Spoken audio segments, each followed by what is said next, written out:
Mesdames et messieurs, bonsoir et bienvenue dans votre journal local. À la une aujourd'hui, il sera question de rentrée. C'est par 2 journées de mobilisation que les professeurs ont décidé de dénoncer la réforme du gouvernement. Rentrée toujours, nous écouterons Nicole Belloubet, vice-présidente du conseil régional, qui revient pour nous sur la décision d'offrir un ordinateur portable aux élèves de seconde.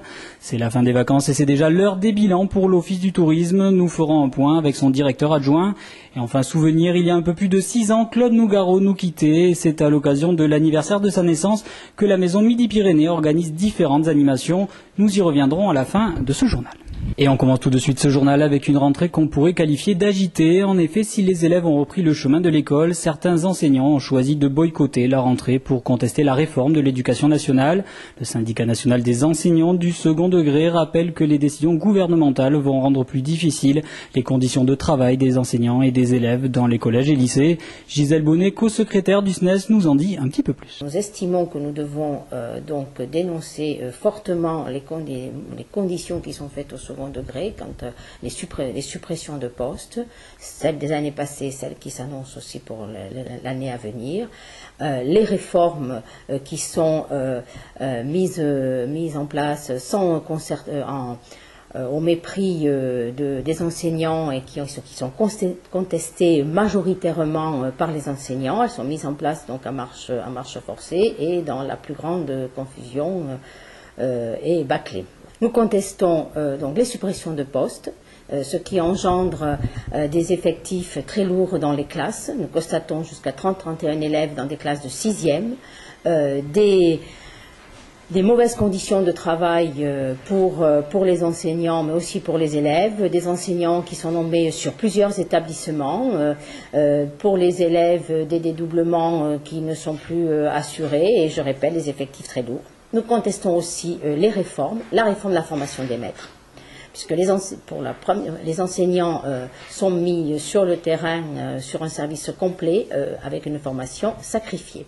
Et nous contestons aussi les réformes du lycée qui, comme je vous le disais, qui se met en place contre l'avis majoritaire des enseignants et de manière bâclée. Éducation toujours, à l'occasion d'une conférence de presse organisée en juin dernier, Nicole Belloubet, vice-présidente du conseil régional en charge de l'éducation, nous a présenté les nouveautés de cette rentrée 2010. Chéque lecture, ouverture de nouveaux espaces langues, généralisation du cartable numérique. La région offre aussi un ordinateur portable pour chaque élève de seconde.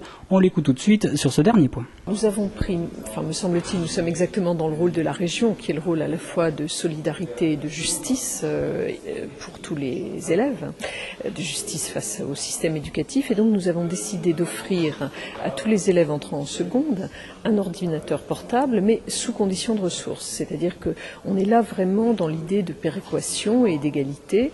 Nous allons offrir à un coût extrêmement faible, de l'ordre de 25 à 30 euros, cet ordinateur pour les élèves dont les parents ont les revenus les plus bas. Et donc cela ira de manière dégressive. Nous avons créé 6 seuils d'échelonnement de cette offre.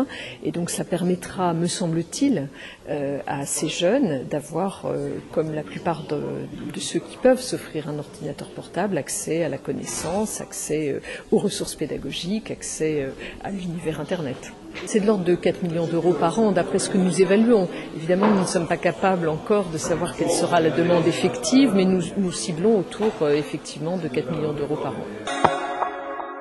La ville rose attire toujours autant de curieux. En effet, l'Office du tourisme vient de dévoiler les chiffres de fréquentation pour l'été et ils sont en hausse. Preuve que Toulouse reste encore une destination attractive. On écoute tout de suite Jean Micou, directeur adjoint de l'Office du tourisme.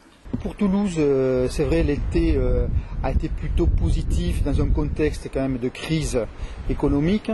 Donc la fréquentation à Toulouse a été plutôt bonne, notamment l'Office du tourisme. Mais par contre, il faut quand même un peu faire attention sur la réalité économique des choses, où en fin de compte, on s'est aperçu que le touriste consommateur faisait très attention à son portefeuille et il privilégiait quand même plutôt l'hébergement chez des parents et des amis, et aussi il privilégiait les activités gratuites proposées dans la ville.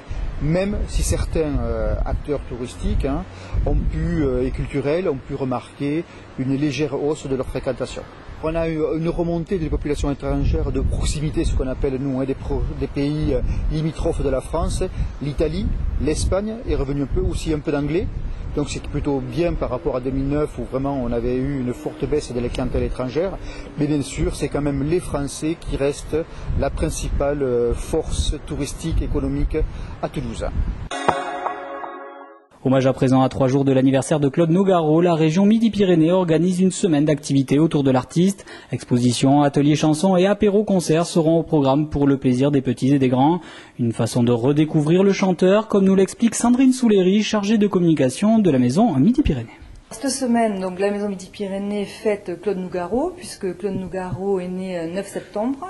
Donc c'est tout naturellement que la maison, qui accueille depuis 1 an et demi son exposition consacrée à son œuvre et ses films, sa discographie, ses dessins, tout l'univers de l'artiste, accueille du 6 au 11 septembre une semaine de fête avec l'association Nougaro et particulièrement Hélène Nougaro qui est très active dans la promotion des œuvres de Claude Nougaro. Mais là, si vous vous plongez dans l'exposition qui est visible au grand public jusqu'au 11 septembre, donc c'est clôturé à partir du 11, vous découvrirez des dessins. C'est aussi la facette méconnue de Claude Nougaro. Des dessins, des manuscrits originaux, puisqu'il a adoré griffouiller, comme il disait, sur des cahiers et raturer. Donc tout ça, c'est aussi la partie un peu méconnue de l'artiste qui a véhiculé l'image de Toulouse à travers le monde entier. Ce qui est très touchant, ce sont le nombre de visiteurs qu'on a jusqu'à présent qui mettent sur les murs maintenant les murs qui recouvrent l'expo sont recouverts à la craie de petits messages.